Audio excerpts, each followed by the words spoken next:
paggawa ng mga reels ay ang kumita, maging berde ang dashboard, makilala at dumami ang followers, maaaring mawala ka kaagad sa mundo ng pagre-reels. Bakit ko nasabi?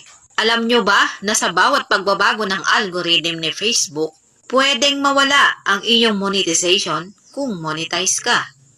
Maging not recommendable ang iyong page o ang iyong profile, o maging pula ang iyong dashboard kagaya ng dashboard ko ngayon. At kapag nangyari yan, ano ang ating gagawin? For sure, mawawalan ka na ng gana.